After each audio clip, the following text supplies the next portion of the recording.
Untold secrets of relationship and parenting, preparing is better than repairing. Ram గారు మరియు విజయ పెద్దన గారు నిర్వహిస్తున్న ఈ క్లాస్లో మీరు జాయిన్ అవ్వాలి అనుకుంటున్నారా? ఈ నెంబర్కి సంప్రదించండి. హలో రామ్ గారు. హాయ్ నాగరాజు. సో ప్రీవియస్ వీడియోలో ఒకటి మనం చేయటం జరిగిందని, అంటే ఫెయిల్యూర్స్కి సంబంధించినటువంటి రీజన్స్. ఒక మనిషి సక్సెసివ్ ఫెయిల్యూర్స్ చూసిన తర్వాత నిలబడటం అనేది చాలా కష్టంతో కూడుకున్నటువంటి పని. అయినా సరే నిలబడాలనేటువంటి తపన ఎప్పుడైతే పుట్టుకొస్తూ ఉంటుందో దానికి ఒక మెంటల్ ప్రిపరేషన్ డెఫినెట్గా కావాలి. మనిషి తన్ని తాను ఉన్నతంగా మార్చుకోవడానికి సక్సెసివ్ ఫెయిల్యూర్స్ చూసిన తర్వాత కంటిన్యూస్ ఫెయిల్యూర్స్ ఇంకా లేదు, అయినా సరే నిలబడాలి అనుకునేటువంటి ఆలోచన అయినా క్రియేట్ అవ్వడానికి మెంటల్ ప్రిపరేషను, ఆ బ్లూ ప్రింట్ ఏ విధంగా తయారు చేసుకోవాలి, అసలు అంటే ఆ ఎనర్జీని ఎలా తెచ్చుకోవాలి? సిఎంఆర్ షాపింగ్ మాల్ మన హైట్ నగర్ లో భాగ్యలతా కమాన్ పక్కన ఫిబ్రవరి 29న ప్రముఖ సినీ తారలచే గొప్ప ప్రారంభం. సో నాగరాజు, మనం లాస్ట్ ఎపిసోడ్లో ఏం మాట్లాడుకున్నాం అంటే ఫెయిల్యూర్కు రీజన్స్ మనకు అర్థం కాదు. ఎన్ని ప్రయత్నాలు చేసినా ఫెయిల్ అవుతున్నాను, ఎందుకు ఇట్లా అవుతున్నాను అని ఆశ్చర్యపోతుంటారు.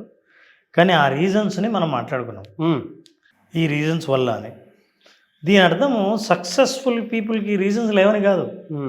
ఇప్పుడు నువ్వు కండలు పెంచాలంటే పొద్దున్నే లేచి జిమ్కి వెళ్ళాలి. జిమ్ముకు లేకుండా కండలు పెంచకుండా పొట్ట పెంచిన వాడు కూడా తెల్లవారితే నిద్రపోదామని అనిపిస్తుంది, జిమ్కి వెళ్ళేవాడు కూడా నిద్రపోవాలని అనిపిస్తుంది. కానీ అదే ఉదయాన్ని, అదే సమయాన్ని ఎవరెట్లా ఉపయోగించుకున్నారన్నది చాలా ఇంపార్టెంట్. మనం అదే తెలుసుకుంటాం, ఒకే పరిస్థితిని ఎవరెట్లా హ్యాండిల్ చేశారు. ఫర్ ఎగ్జాంపుల్, మనం ఇంతకుముందు మాట్లాడిన దాంట్లో నారాజు, ఇప్పుడు మనం పార్ట్ 2 చెప్తున్నాం, రీజన్స్ ఫర్ ద ఫెయిల్యూర్స్. ఇంతకుముందు రీజన్లో ఏం చెప్పామంటే, ఫస్ట్ రీజన్గా ఏం చెప్పామంటే ల్యాక్ ఆఫ్ ట్రస్ట్ అని, నమ్మకం లేకపోవడం. దేన్ని ఎవరికి నమ్మకం లేదు. నాకు నమ్మకంతోనే నేను పుడతానా, నీకు నమ్మకం లేకుండా వస్తావా? ఎవరికి కూడా సక్సెస్ సాధించాలన్నా, కొత్త విషయాల్ని నమ్మాలన్నా, కొత్త అలవాట్లను డెవలప్ చేసుకోవాలన్నా నమ్మకం రాదు. సక్సెస్ సాధిస్తామా అని ఇద్దరికీ రానప్పుడు ఎవరు ఎట్లా హ్యాండిల్ చేస్తారు? Look at this. ఇది ఫెయిల్యూర్ కంటిన్యూస్గా అయ్యేవాళ్ళు, అట్లా డౌన్ఫాల్ అవుతున్న వాళ్ళు. ఇదేమో వాళ్ళు చేసే పనులు, హైడ్ మిస్టేక్స్. వాళ్ళు చేసే తప్పుల్ని దాచిపెడతారు. ఇది తప్పులు కాదు, ఇది నేను చేసినవి కాదు అని తప్పులను దాచిపెట్టడం. దాచిపెట్టడం ద్వారా తన తప్పేంటో తను తెలుసుకోడు. దీన్ని ఇతరులకు తెలియకూడదని అనుకుంటాడు, కానీ నా తప్పును సరిదిద్దుకోవాలని అనుకోడు. రెండో కారణం, ఎక్కువ అజంప్షన్స్, ఊహలు. ఇది అవ్వదులే, ఇది అవుతుందిలే, ఇది మన వల్ల కాదు, ఈరోజు మంచి రోజు కాదు, ఇట్లాంటివన్నీ ఊహలు ఎక్కువ ఉంటాయి ఒక విషయానికి సంబంధించి. అందుకే నమ్మకం అనేది ఏర్పడదు. ఎందుకు ట్రస్ట్ లేకపోవడం అంటే అర్థం అంటే హోల్డ్ గ్రడ్జెస్. ఎదుటివాడిని ఎందుకు నమ్మడంటే నచ్చకపోవడం వల్ల నమ్మడు. నువ్వు చెప్పే కాన్సెప్ట్ ఎంత మంచిదైనా సరే, నాకు నీ మీద ద్వేషం, అందుకని నువ్వు చెప్పింది నేను విన్నాను. ఇట్లాంటి నెగిటివ్ భావనల వల్ల మనిషి ట్రస్ట్ బిల్డ్ చేయలేడు. కానీ ఇదే పరిస్థితి ట్రస్ట్ బిల్డ్ చేయాల్సిన అవసరం సక్సెస్ఫుల్ పీపుల్ కూడా ఉంటుంది. కానీ ఈ సక్సెస్ఫుల్ పీపుల్ ఏ కారణం వల్ల చేస్తారు? సిగ్గు లేకుండా సహాయం కోసం అడుగుతారు. నేను ఏదైనా సాధించాలని అనుకుంటే, వాడిని అడిగేది, మనం ఎందుకు అడగాలి? ఇట్లాంటి విషయాలన్నీ లేదు. నాకు ఇది తెలియదు, నేను తెలుసుకోవాలి, సహాయం అడిగితే నాకు వస్తుంది. Share weaknesses. నాకున్న బలహీనతలు నేను చెప్పకపోతే ఎట్లా? డాక్టర్ దగ్గరికి వెళ్ళి నాకున్న సమస్యల్ని, నాకున్న ఒరిజినల్ ఎక్స్రేని నేను చూపించకపోతే, నేను అన్నీ ఆరోగ్యంగానే ఉంటానని చెబితే డాక్టరు ట్యాబ్లెట్ రాయడు. నేను జబ్బును నాతో పాటు తీసుకెళ్ళాలి. కానీ సక్సెస్ఫుల్ పీపుల్ ఉన్నది ఉన్నట్టు చెప్తారు, వాళ్ళ బలహీనతలను వాళ్ళు షేర్ చేస్తారు. అంతేకాదు, బిలీవ్ అండ్ లిజన్, నమ్మి వింటారు. అందువల్ల వాళ్ళ కొత్త విషయాలు తెలుస్తాయి. ద్వేషంతో వింటారు, వాళ్ళకి ఏ విషయాలు తెలియవు. ట్రస్ట్ విషయంలో వాళ్ళిద్దరికి ఉన్న డిఫరెన్స్ వల్ల ఒకరు సక్సెస్ఫుల్ అవుతారు, ఇంకొకరు కంటిన్యూస్గా ఫెయిల్ అవుతూ ఉంటారు. ఎందుకు నేను ఎప్పుడు కంటిన్యూస్గా ఫెయిల్ అవుతాను అని అనుకున్న వాళ్ళు ఈ కారణాల్లో ఎక్కడ కనెక్ట్ అవుతారో చూడాల్సిన అవసరం ఉంది. రెండో కారణం, ఫియర్ ఆఫ్ కాన్ఫ్లిక్ట్. ఎదురుగా ఏవైనా సరే మనకి ఇబ్బందులు ఎదురవుతాయని, సంఘర్షణ ఎదురవుతుందని, భావ వైరుధ్యాలు కలుగుతాయని అవాయిడ్ చేస్తారు. ఇదే ఫెయిల్యూర్. ఎందుకు వీళ్ళు ఈ సందర్భం వచ్చినప్పుడు ఎందుకు ఫెయిల్ అవుతారంటే, ఈ సిచ్యుయేషన్ వాళ్ళు హ్యాండిల్ చేసే పద్ధతి ఎలా ఉందో చూద్దాం. Avoid people. ఎవరి దగ్గరైనా కొంచెం తేడా వస్తుంది అని అనుకుంటే, ఆ తేడాను ఏంటో మనం గ్యాప్ ఫిల్ చేయాలని అనుకోకుండా ఆ మనిషినే అవాయిడ్ చేయడం చూస్తాం. ఇప్పుడు మీ బాస్తో కన్ఫ్లిక్ట్ ఉందనుకుందాం, కూర్చుని బాస్తో మాట్లాడి కన్ఫ్లిక్ట్స్ అవాయిడ్ చేస్తే నువ్వు సక్సెస్ అవుతావు. నువ్వు బాస్ నచ్చలేదు కాబట్టి కంపెనీ మానేస్తే యు ఆర్ అవాయిడింగ్ పీపుల్. ఏ పరిస్థితినైనా సరే తప్పించుకునే ప్రయత్నం చేస్తారు ఈ ఫెయిల్యూర్ అయ్యేవాళ్ళు. అంతేనా? Avoid problems. సమస్యలే లేకుండా ఉండాలనుకుంటారు జీవితంలో. అసలు నువ్వు సమస్యను ఎట్లా సాల్వ్ చేయాలో ఆలోచించాలి, కానీ సమస్య లేకుండా ఉండకూడదు. దేవుణ్ణి ప్రార్థించిన సమస్యలు ఉండకూడదని కాదు అనాల్సింది. సమస్యలుంటే ఆ సమస్యను ఎదుర్కొనే శక్తిని ఇవ్వమని అడగాలి తప్ప సమస్య వద్దని కాదు. ఈ ఫెయిల్యూర్ పీపుల్ ఆలోచన విధానం అట్లే ఉంటుంది. వాళ్ళ తప్పుల్ని వాళ్ళు దాచిపెడతారు. తప్పులు తెలిస్తే ఫెయిల్యూర్కి కారణమని నన్నే అంటారు కాబట్టి నన్ను అనిపించుకోకూడదంటే తప్పులు చెప్పకూడదు అని. ఇలాగైతే కరెక్షన్ ఎక్కడ జరుగుతుంది? అవును. అయితే సక్సెస్ఫుల్ పీపుల్ ఎలా ఆలోచిస్తారో చూద్దాం. వాళ్ళ ఆలోచనలో హెల్తీ డిబేట్ ఉంటుంది. నాకు నీకు మధ్య కన్ఫ్లిక్ట్ ఉంది, మన మధ్య విభేదాలు ఉన్నాయి. ఈ విభేదాలని విరోధాలుగా మార్చకూడదంటే మన ఇద్దరం కూర్చొని మాట్లాడుకోవాలి. ఎట్లా? Healthy debate. ఓకే, నువ్వేమనుకున్నావో చెప్పు, నేనేమనుకున్నావో చెబుతాను. ఆరోగ్యకరంగా చర్చించడం వల్ల సమస్యలు సాల్వ్ చేస్తామన్న నమ్మకం సక్సెస్ఫుల్ పీపుల్లో ఉంటుంది. అంతేకాదు ఇష్యూస్ ఉంటే ఏమైనా సొల్యూషన్స్ గురించి ఆలోచిస్తారు తప్ప సమస్యల గురించే టైం స్పెండ్ చేయరు. అంతేనా? They correct their own behaviours. ఇక్కడ ఉన్నది బ్యూటీ. అయ్యా, నేనేమైనా నా ప్రవర్తనలు మార్చుకోవాలనుకుంటే నేను సిద్ధంగా ఉన్నా. ఓకే, మీకు అట్లా మాట్లాడడం ఇష్టం లేదు, నేను మాటలు తగ్గిస్తాను. ఇప్పటి నుంచి నేను ఇలా మాట్లాడను, ఇలా ఆలోచించను, ఈ టైంని మెయింటైన్ చేస్తాను. తమ బిహేవియర్స్తో మార్చుకోవడానికి సిద్ధంగా ఉంటారు. ఇది ఉన్న డిఫరెన్స్. పరిస్థితి ఒకటే అయినా సరే ఆలోచించే తీరుల్లో తేడా ఉంటుంది. మూడో లక్షణం చూస్తే కమిట్మెంట్ అస్సలు లేకపోవడం. నిజమే, కమిట్మెంట్ ఎవరికి మాత్రం పుట్టుకతోనే వస్తుంది. అయితే ఫెయిల్యూర్ అయ్యే వాళ్ళు కంటిన్యూస్గా ఫెయిల్ అవ్వడానికి కారణం ఏంటంటే వాళ్ళ కమిట్మెంట్లో ఉన్న తేడా. రిపీటెడ్ డిస్కషన్స్, సేమ్ అదే విషయాన్నే చెప్తూ ఉంటారు కానీ కమిట్ అవ్వరు. చెప్పిందే చెప్తుంటారు. సమస్యను అదే పనిగా తిప్పి అదే మాట్లాడుతుంటారు. కానీ మీరు ఎప్పుడు సొల్యూషన్ గురించి మాట్లాడు, అసలు కరెక్ట్ చేసుకోవడం గురించి మాట్లాడు, కమిట్మెంట్ గురించి మాట్లాడు. కానీ సమస్యను తిప్పి మాట్లాడుతుంటాడు. No discipline. డిసిప్లైన్ అంటే ఏంటి? ఒక మాట చెబితే ఆ మాట మీద నిలబడ్డాం.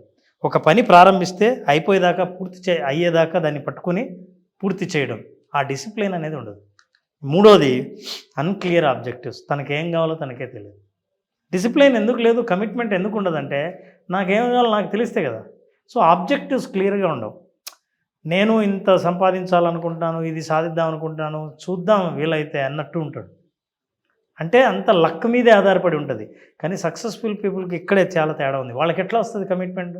అవును, వాళ్ళు ఎలా ఏదైనా సరే సాధించాలని అనుకుంటారు అంటే వాళ్ళ లక్ష్యం చూస్తే వాళ్ళ ప్రయారిటీస్ చాలా క్లియర్గా ఉన్నాయి.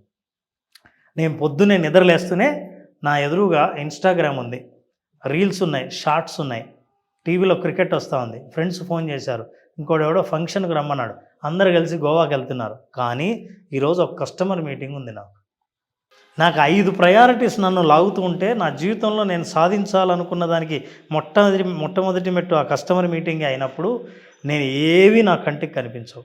సక్సెస్ఫుల్ పీపుల్ ప్రయారిటీస్ అంత స్పష్టంగా ఉంటాయి. Convince others. ఇతరుల చేత కన్ఫ్లిక్ట్ కాదు, కన్విన్సింగ్ అదర్స్. అంటే ఇతరుల చేత తను కమిట్మెంట్తో పని చేయాలంటే ఇతరులు సహకరించాలి. సహకరించకపోతే వాళ్ళు వదిలేస్తారు, సహకరించకపోతే వీళ్ళు కన్విన్స్ చేస్తారు. టైం తీసుకొని నేను ఇది సాధించాలంటే మీ సహకారం అవసరం అని కన్విన్స్ చేయడం ద్వారా వాళ్ళు విజయాలు సాధిస్తారు. అట్లాగే కంట్రోల్ దేర్ హ్యాబిట్స్ ఆల్సో. నిజమే, ఇన్నాళ్ళు ఇట్లా నడిచింది, ఇక ఇలా నడవదు, నా అలవాట్లను మార్చుకోవాలి. అలవాట్లు మార్చుకోవడానికి సిద్ధమవుతారు. మీ అలవాట్లను మనం కంటిన్యూ అట్లాగే చేస్తుంటారు. విజయం ఎక్కడి నుంచి వస్తుంది? If you do always what you are doing, you will always get what you are getting. You don't get new things. So నా రోజు అవాయిడ్ రెస్పాన్సిబిలిటీస్ అండ్ అకౌంటబిలిటీ. వీళ్ళు ఏంటంటే రెస్పాన్సిబిలిటీని అవాయిడ్ చేసేవాళ్ళు, వాళ్ళకి బిహేవియర్ స్టాండర్డ్గా ఉంటుంది.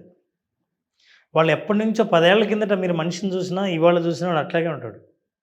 కానీ అడిగితే గోల్ని ఏం సాధించాలనుకుంటున్నావు, ఏం చేయాలని అనుకుంటున్నావు అంటే పెద్ద గోల్స్ చెప్తాడు. అదే సక్సెస్ సాధించాలనుకున్న వాళ్ళు టైంని బట్టి, అవసరాన్ని బట్టి, పరిస్థితుల్ని బట్టి తమని తాము ఎంతగా మార్చుకోవాలో, ఎలా చెక్కుకోవాలో వాళ్ళు చెప్పుకోవడానికి సిద్ధంగా ఉంటారు. అందుకే వాళ్ళు అకౌంటబిలిటీ తీసుకుంటారు. నా ప్రవర్తన నేనే మార్చుకోవాలని నమ్ముతారు. అందుకనే వాళ్ళ అకౌంటబిలిటీ బాధ్యత ఉంటుంది. ఈ బాధ్యత తీసుకున్న వాడికి సక్సెస్ వస్తుంది. ఆ బాధ్యత ఇతరులకు వదిలేసిన వాడికి ఫెయిల్యూర్ వస్తుంది. నా లుక్ అట్ దిస్ 0% రిజల్ట్స్. ఈ 0 రిజల్ట్స్ను కూడా ఎట్లా తీసుకుంటారు అనేది ఇంపార్టెంట్. రిజల్ట్స్ 0 వచ్చింది, అయినా సరే రిజల్ట్ వచ్చిన తర్వాత ఏం చేయాలి? ఈ ఫెయిల్యూర్ అయ్యే వ్యక్తులు, సక్సెస్ఫుల్ అయ్యే వ్యక్తులను చూస్తే దే చేంజ్ ఫీల్డ్స్. ఫెయిల్ అయినోడు ఏం చేస్తాడంటే, ఇక్కడ రిజల్ట్స్ రాదు, ఇదేం పని చేయదు, మనం ఫీల్డ్ మారాల్సిందే అని బిజినెస్ మారుస్తాడు, రియల్ ఎస్టేట్కి వెళ్తాడు, అక్కడి నుంచి ఇంకొక డీలర్షిప్ చేస్తాడు, ఇంకోసారి జాబ్ చేద్దాం అనుకుంటాడు, ఇంకో బిజినెస్ ఏదైనా ఉంటే చూడండి అంటాడు. ఇది అతను చేసే పని. అంతేనా? అప్సెట్ అవుతాడు, డిప్రెషన్లో ఉంటాడు, స్ట్రెస్లో ఉంటాడు, దూరంగా వెళ్ళిపోతాడు, మనుషులకు దూరం అవుతాడు, చెడు అలవాట్లకు గురవుతాడు, అప్సెట్ అవుతాడు. ఫెయిల్యూర్లో 0 రిజల్ట్స్ వచ్చినప్పుడు కంప్లైంట్ దాన్ని ఇంప్రూవ్. మనం ఇంప్రూవ్ చేసుకోవడం కాకుండా వాడు సహకరించకపోవడం వల్ల ఇట్లా వచ్చింది, పరిస్థితులు ఏవీ లేవు, రోజులు బాగాలేవు, ముహూర్తం అనవసరంగా బ్యాడ్ టైంలో స్టార్ట్ చేసా, ఇది తను చేసే పని. అదే సక్సెస్ఫుల్ పీపుల్కి 0 రిజల్ట్స్ వస్తే they motivate themselves, again we have to try. 0 results వస్తే వచ్చిన తర్వాత వీళ్ళు ఎలా రియాక్ట్ అవుతారు, వాళ్ళు ఎలా రెస్పాండ్ అవుతారు అన్నది మనం అర్థం చేసుకుంటే వాళ్ళ పద్ధతిలోనే తేడా అంతా ఉంది. The continuous efforts they put, consistency వీళ్ళల్లో ఉంటుంది. And then focus on the future results. భవిష్యత్ రిజల్ట్స్ ఎలా ఉండాలో ఇప్పుడే ఫోకస్ చేస్తారు. ఇవి ఈ 5 రీజన్స్ మనిషికి ఫెయిల్యూర్ తెచ్చినా సక్సెస్ తెచ్చినా సరే, ఈ 5 అలవాట్లు కంటిన్యూస్గా ఫెయిల్ అయ్యేటట్టు చేస్తుంది. కారణాలు తెలియవు అని అనుకున్న వాళ్ళను ఎంత స్పష్టమైన కారణాలు తెలిసిన తర్వాత వాళ్ళు ఎక్కడ మార్చుకోవాలో నేర్చుకోవాల్సిన అవసరం ఉంది. సక్సెస్ఫుల్ పీపుల్ అలవాట్లను కూడా అదే పరిస్థితుల్లో మనం చూసాం కాబట్టి వాళ్ళ అలవాట్ల నుంచి మన అలవాట్లను ఏం మార్చుకోవాలో తెలుసుకుంటే ఖచ్చితంగా సక్సెస్ మన చెయ్యి దాటి ఇంకొక చోటుకి ఎక్కడికి వెళ్ళే అవకాశం అస్సలు లేదు. అదృష్టం తలుపు తట్టడం కాదు, తీసేంత వరకు బాదుతుంది. దాన్ని అదృష్టం అంటారు. అలవాట్ల ద్వారానే అదృష్టం వస్తుంది. మీరు అలా చెప్తుంటే నాకు 2 types ఆఫ్ పర్సన్స్ గుర్తొస్తున్నారు. సోషల్ అప్సెట్ అయ్యేటువంటి వాళ్ళొకళ్ళు, సెల్ఫ్ అప్సెట్ అయ్యేటువంటి వాళ్ళొకళ్ళు. చిన్న డిఫరెన్సే ఉంటుంది. ఏంటనంటే ఏకాంతంగా ఉండటానికి, ఒంటరితనంగా ఉండటానికి తేడా ఏ విధంగా అయితే ఉంటుందో, ఈ సోషల్ అప్సెట్లో ఉండేటువంటి వాళ్ళు చుట్టుపక్కల ఎంతమంది ఉన్నా కూడా సోషల్ అప్సెట్ మాత్రమే ఫీల్ అవుతారు. అంటే నేను పడలేదు, నేను అది కాదు ఇది కాదు, ఈ కేటగిరీలో మొత్తం వచ్చేస్తారు డౌన్ఫాల్. ఏకాంతంగా ఉండేటువంటి వాళ్ళు సెల్ఫ్ అప్సెట్, అందులో నుంచి సెల్ఫ్ మోటివేషన్ కూడా వస్తుంది. ఏకాంతం నుంచి వచ్చేది సెల్ఫ్ మోటివేషన్. అందులో కంటిన్యూస్ ఎఫర్ట్స్ ఉంటాయి, ఫోకస్ ఆన్ ఫ్యూచర్ రిజల్ట్స్ ఉంటాయి. సో ఆ కేటగిరీలో వచ్చేటువంటి పీపుల్ మాత్రం ఇద్దరు డెఫినెట్గా గుర్తొచ్చారు నాకు. ఒకళ్ళు ఫ్రస్ట్రేషన్ తోటి ఉంటే ఇంకొకళ్ళు నా వల్ల ఎందుకు కాదు అనేటువంటి మోటివేషన్ తోటి ముందుకు వెళ్ళేటువంటి person. Very fantastic knowledge sir. Thank you అండి. Thank you so much Ram గారు. Thank you Nagesh. అయితే చాలామంది విజువలైజేషన్కి సంబంధించిన క్లాసెస్ అడుగుతూ ఉంటారు. బేసిక్ నుంచి అడిగేటువంటి వాళ్ళు చాలామంది ఉన్నారు. అండ్ రిజల్ట్ చూసినటువంటి వాళ్ళు కూడా మనం ఆల్రెడీ ఫీడ్బ్యాక్ వీడియోస్ ప్లే చేయడం జరిగింది. ఎప్పుడుండే అవకాశం ఉంటుంది మళ్ళీ క్లాసెస్? ఆ రోజు March 6th art of visualisation basic session start అవుతుంది.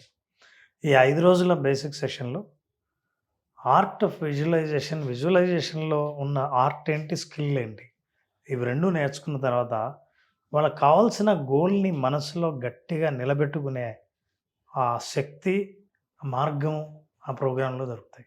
సో March 6th నుంచి క్లాసెస్ స్టార్ట్ అవుతాయి. థ్యాంక్ యూ అండి. Thank you so much Ram గారు. Thank you Nagesh. సో చూసారు కదండి వీడియో. ఈ వీడియోపై మీ అభిప్రాయాన్ని కమెంట్ బాక్స్లో పోస్ట్ చేయండి. రామ్ గారి ఆర్ట్ ఆఫ్ విజువలైజేషన్ క్లాసెస్కి అటెండ్ అవ్వాలి అనుకుంటే March 6th నుంచి స్టార్ట్ అవుతుంది.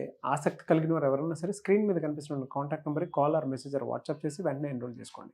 ఈ వీడియో లైక్ చేయండి, షేర్ మాత్రం తప్పకుండా చేయండి. ఇలాంటి మరిన్ని వీడియోస్ కోసం మా ఛానల్ ఫాలో అవ్వండి. Thank you. ఒకవేళ కాంటాక్ట్ నెంబర్ కనెక్ట్ అవ్వట్లేదంటే మిస్టర్ నాగ్ అఫీషియల్ 1 అన్న ఇన్స్టాగ్రామ్ ఐడి ఉంది. దానికి మీరు అపాయింట్మెంట్ కోసం అయినా సరే, క్లాసెస్ కోసం అయినా సరే టెక్స్ట్ పెడితే నేను రామ్ గారి టీమ్కి ఫార్వర్డ్ చేస్తాను. ఆ విధంగా సరే మీరు అప్రోచ్ అవ్వచ్చు.